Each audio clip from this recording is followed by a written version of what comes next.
Hi, Hutch, how are you doing? Boy, doing very well. And yes, a lot better than how things were a couple of weeks ago. Oh, great to hear that. Good. So tell me about yourself a little bit. What do you do in life? Well, um, I'm a musician. I'm a drummer, lyricist, somewhat of a composer and writer. And I'm a drum teacher, drum instructor. Oh, great, nice, very well. Now, Hutch, how did you first met Scientology? How did I first get into Scientology? Yeah.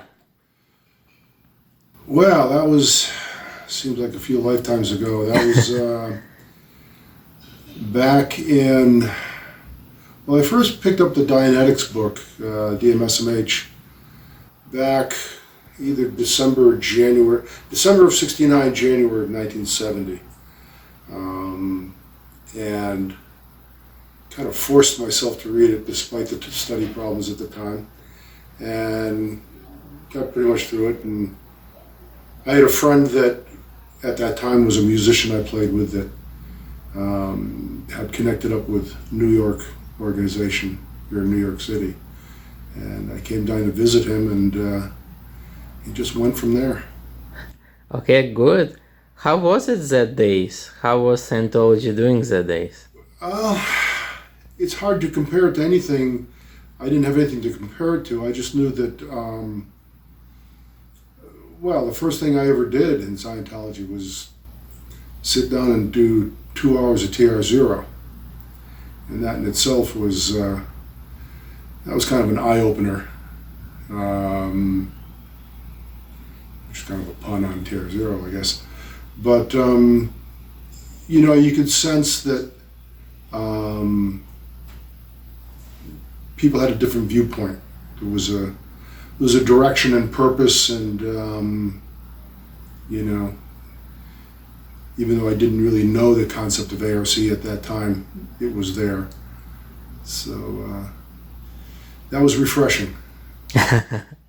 Excellent. So, what level did you get up to on the bridge in the church? Well, I got up to what was given as OT5, audited knots, and I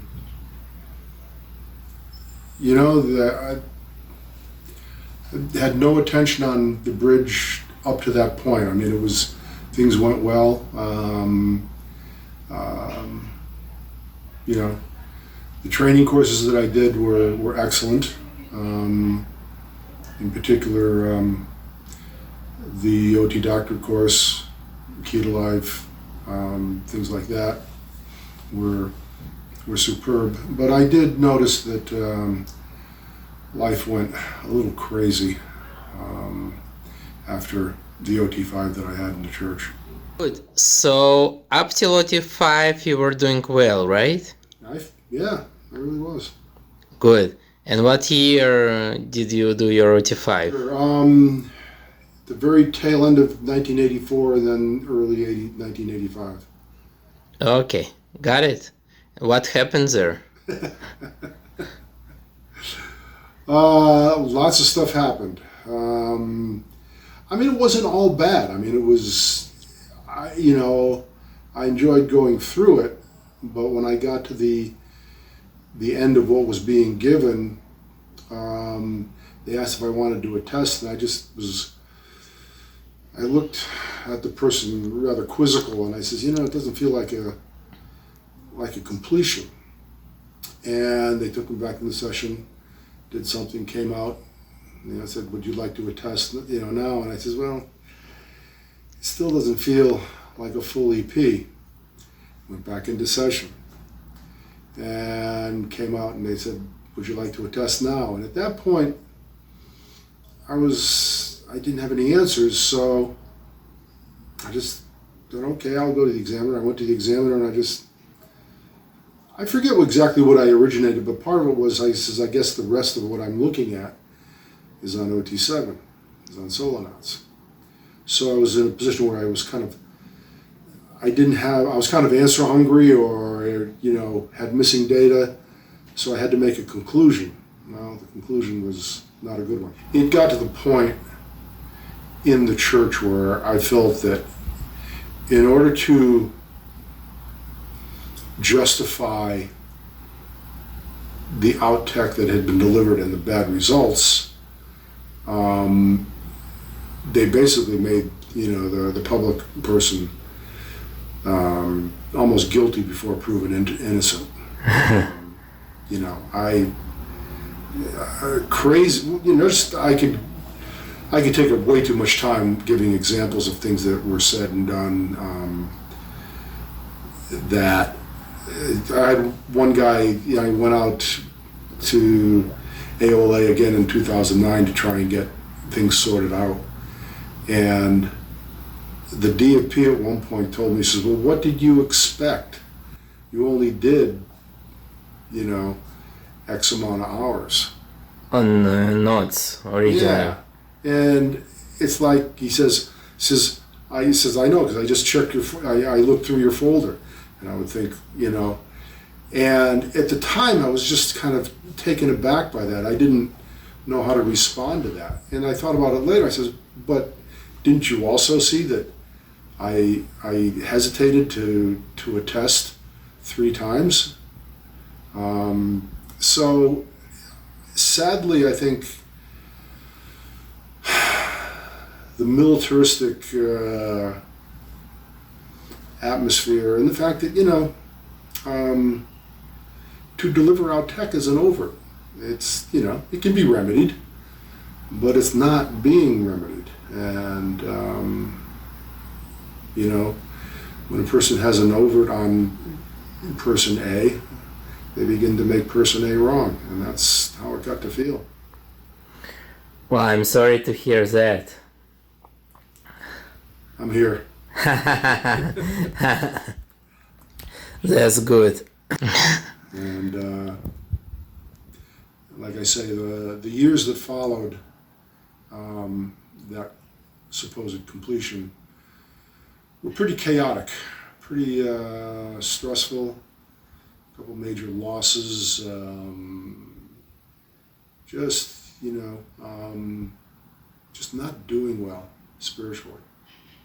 And for how long did it continue? Up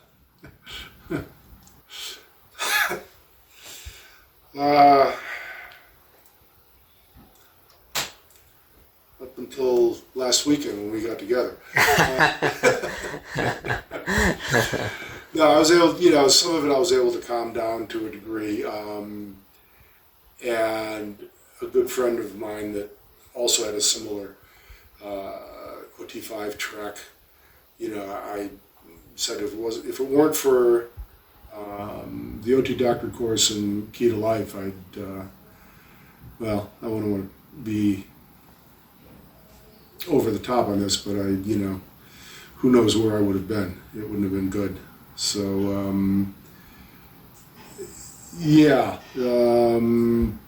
that, I think as always, training helps to stabilize,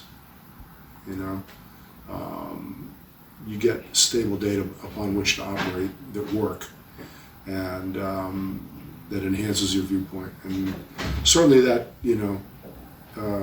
was so with the OT doctor course. That kind of saved my life because I did that right after completing what was given at, as NOTS, which, like I said, if I hadn't done that, would have been a lot of trouble. Wow, I understand. Now tell me about your experience with notes auditing a drawer center. It's just, it's just so simple. It's what it should be. There aren't any,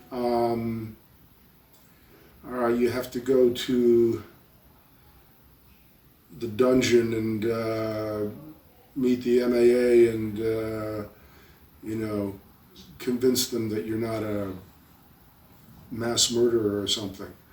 I know that's kind of, exaggerating, but yeah, it's just straightforward. And, if anything got in the way of the auditing, if the tech wasn't going in, all right, we'd address something ethics-wise. Well, we didn't have to because the auditing was just as smooth as silk. It was great. Wow, excellent. Well, I'm glad to hear that. Sure. Could you tell me your wins and gains from this auditing?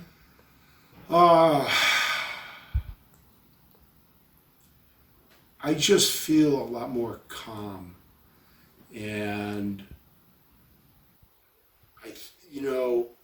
with that, there's more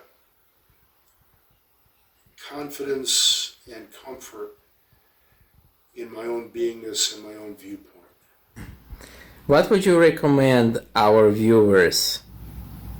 I think it always gets down to the code of honor.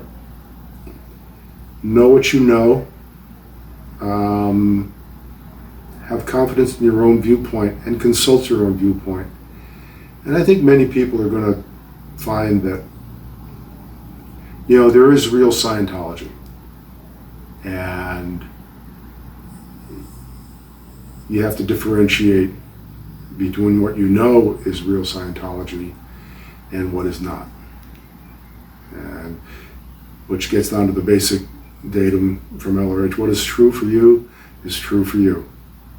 So have confidence in that. Wow, great words. Thank you. Thank you very much. You're very welcome.